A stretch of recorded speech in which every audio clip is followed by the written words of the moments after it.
Depuis le début, je vous dis qu'un des bons exemples de l'intérêt de la voiture électrique, ça serait le marché allemand. Vous savez que l'Allemagne a arrêté de subventionner la voiture électrique. Et je vous avais dit, on va enfin voir la réalité du marché. Est-ce que les gens sont prêts à acheter des voitures électriques? Est-ce que les voitures électriques ont le bon rapport qualité-prix? Eh bien, la réponse est très claire. Le rapport qualité-prix est nul et les gens n'en veulent pas. Bonjour et bienvenue dans cette nouvelle vidéo de DME en direct. Comme toujours, si vous n'êtes pas abonné, je vous suggère de le faire et de cliquer sur la cloche pour être prévenu lorsque je sors une nouvelle vidéo. Et je vous rappelle que sur la boutique DME, vous pouvez trouver des polos comme celui-ci. Afuera, la voiture électrique. Des polos comme celui-ci, des mugs comme celui-ci, des dessous de mugs, des dessous de verre comme celui-là. Des suites, des t-shirts, des magnets, des autocollants, des casquettes, bref, plein de produits dont je suis extrêmement fier. Et en ce moment sur la boutique, je vous offre 20% de réduction sur tous les produits. Je vous offre 20% de réduction sur tous les produits jusqu'au 12 mars 2024. Et pour aller sur la boutique, vous allez soit sur la chaîne YouTube onglet boutique, soit sur dromaeconomy.com onglet boutique, soit en dessous de cette vidéo si vous la regardez sur YouTube, vous avez ce polo qui apparaît en bleu, je crois, sur YouTube, mais ce polo qui apparaît et cette tasse, ce mug. Si vous appuyez dessus, vous allez sur la boutique. Comme je suis extrêmement fier de mes produits, que je n'ai que des bons retours, je n'hésite pas à faire ces petits moments de promotion pour les produits. Donc, allons voir les nouvelles péripéties de la voiture électrique. En Allemagne, je vous avais dit, c'est merveilleux parce que c'est exactement ce que je vous avais dit. C'est-à-dire, on va voir enfin si les gens trouvent que la voiture électrique c'est bien et s'ils veulent acheter des voitures électriques ou s'ils veulent acheter des sous-sous que donne l'État. Parce que c'est ça finalement, hein, la voiture, le crédit social d'Emmanuel Macron, c'est des sous-sous que donne l'État. J'ai toujours dit, si on vous offre la voiture électrique gratos, vous prendrez une voiture électrique. Voilà, c'est tout simple. Et donc, est-ce que les gens font en fait la chasse aux sous-sous de l'État, aux subsides que nous lancent les riches, ou est-ce qu'ils aiment la voiture électrique? La réponse est très claire, on la voit clairement en Allemagne. Et on va regarder cet article ensemble et je remercie Parama qui m'a envoyé cet article. Vous savez que si vous avez des articles dont vous voulez que je parle, il suffit de me les envoyer par mail et je regarde si j'arrive à les mettre dans l'ordre du jour. Voilà, commençons donc et voyons ensemble cette histoire de voiture électrique. Excusez-moi, c'est parti. Le marché allemand de la voiture électrique traverse une période de turbulence marquée par un net ralentissement des ventes, exacerbé par l'arrêt soudain de l'incitation des incitations à l'achat. Vous vous rappelez qu'en fait, les Allemands, en un week-end, donc ils avaient arrêté pour les entreprises déjà, et les ventes s'étaient un peu effondrées. Mais ils sont arrêtés pour les particuliers en un week-end, parce que la cour de Karlsruhe leur a dit non mais c'est n'importe quoi, vous dépensez cet argent n'importe quoi. En plus ils avaient puisé de l'argent dans les fonds Covid qui restaient pour le mettre sur la voiture électrique. Enfin, c'était du folklore. Alors en France, personne n'aurait sourcillé parce que on a un État qui dépense l'argent n'importe comment depuis tellement d'années que maintenant tout le monde trouve ça normal. Mais quand même en Allemagne, vous avez la cour de Karlsruhe qui a dit non, attendez. Vous arrêtez tout de suite ça, vous êtes en train de faire n'importe quoi, n'importe comment, vous revenez dans les règles, on arrête ces bêtises. Et donc en un week-end, ils avaient arrêté la subvention de voitures électriques.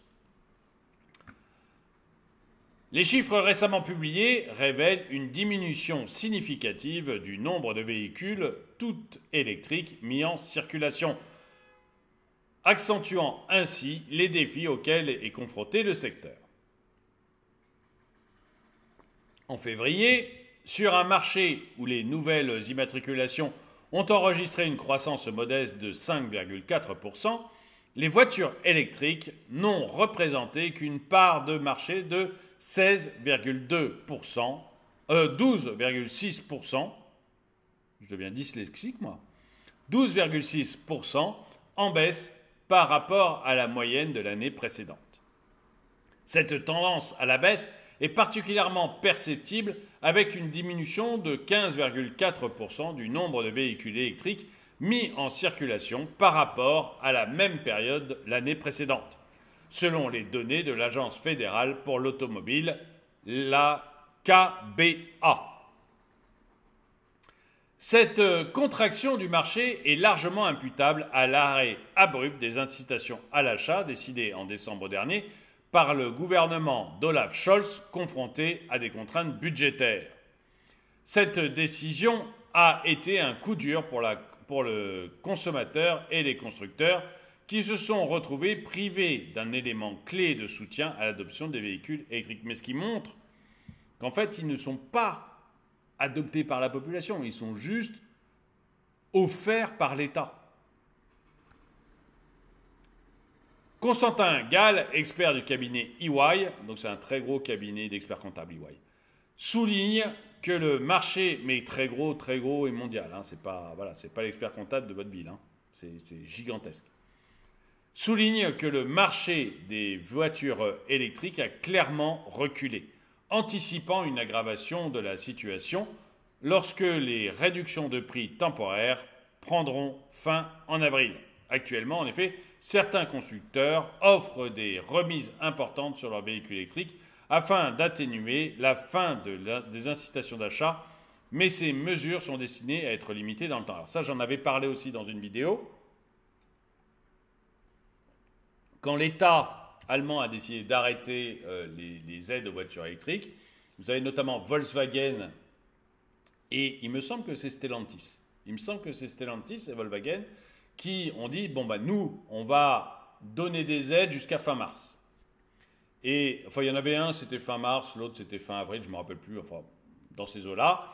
Et donc, ils avaient donné 4 ou 5 000 euros d'aide par bagnole aussi pour écouler leur stock déjà, parce qu'ils ont des stocks à écouler, hein, les voitures elles sont construites, donc il faut y aller. Et puis, pour essayer d'attendre et en se disant, en arrière-pensée, en tout cas, c'est ce qu'il semblait dire, et en arrière-pensée, l'État allemand, d'ici là, ça va lui permettre, lui donner le temps de se retourner. Olaf Scholz, certes, la Cour constitutionnelle lui a dit, vous n'avez pas le droit d'utiliser les fonds Covid pour vendre des bagnoles. Et vous savez, les fonds Covid, c'était en fait de l'argent qui avait été mis de côté, spécialement autorisé par la Cour de Karlsruhe.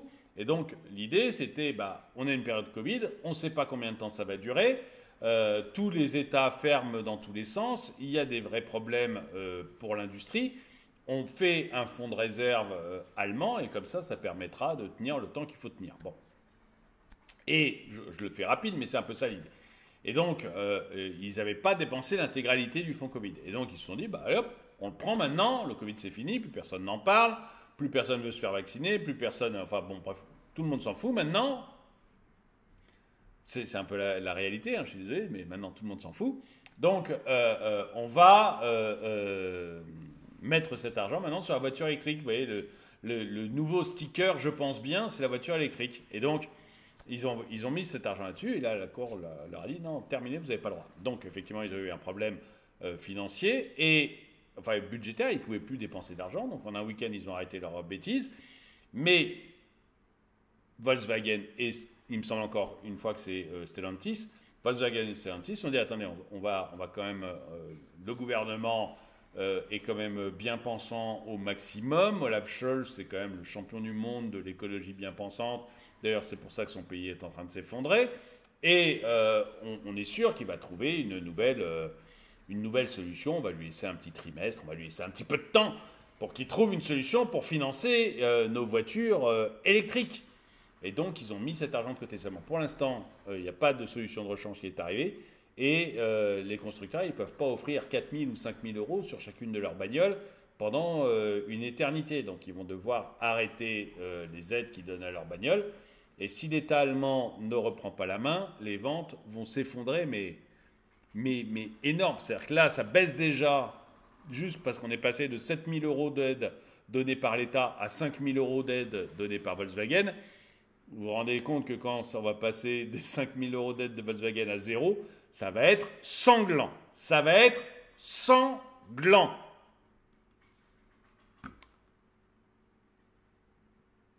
En février, les immatriculations de véhicules tout électriques et hybrides rechargeables ont totalisé 42 054 véhicules, enregistrant une baisse de 5,3% par rapport à l'année précédente. Cette stagnation du segment des voitures à batterie s'ajoute aux défis plus vastes auxquels est confrontée l'industrie automobile en pleine transition électrique. Avec des chiffres de vente et de production encore en deçà des niveaux d'avant pandémie Covid-19 et qui devraient demeurer inférieurs en 2024. Cette situation met en lumière les défis inhérents à la transition vers le modèle électrique, soulignant la nécessité pour les gouvernements et les constructeurs de trouver un équilibre entre les incitations à l'achat, les investissements dans les infrastructures de recharge et la stimulation de l'innovation technologique. La stabilité réglementaire et financière est essentielle pour créer un environnement propice à l'adoption généralisée des voitures électriques, tout en assurant une transition fluide pour l'industrie automobile dans son ensemble.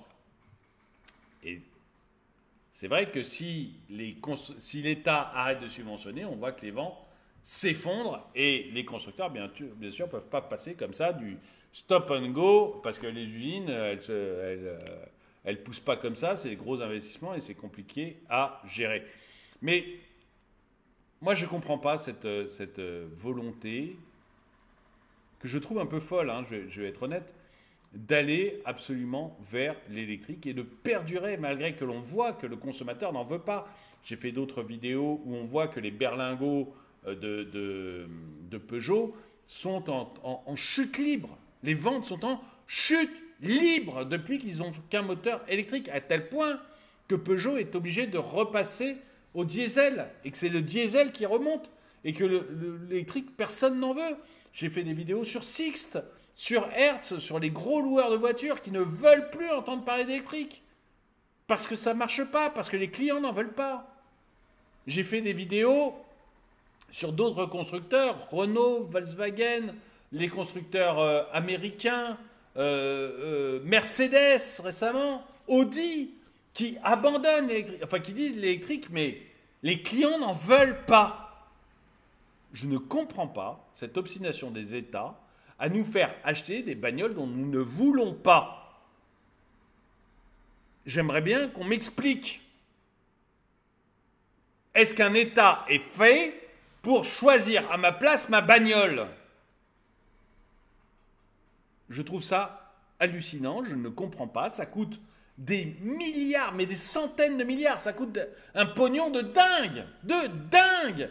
Imaginez que la France, qui est aux abois, qui cherche du fric partout, qui est en train de racler les fonds de tiroir pour avoir du fric, qui est en train de lorgner sur les retraites en juillet-août, qui est en train de lorgner sur comment on va rogner sur l'assurance santé des maladies longue durée, qui est en train de regarder les nouvelles taxes qui nous créent pour 2025. Cet État-là, vous offrez encore au mois de janvier 13 000 € par voiture électrique. Je ne comprends pas. Là, il y a vraiment un côté, je refuse de voir le réel, qui est pour moi, mais qui est devenu incroyable. Dites-moi ce que vous en pensez dans les commentaires. Est-ce que c'est moi qui délire ou est-ce que effectivement tout ça, c'est une gabegie de fric monstrueuse, pour nous refourguer des trucs qui ne servent à rien.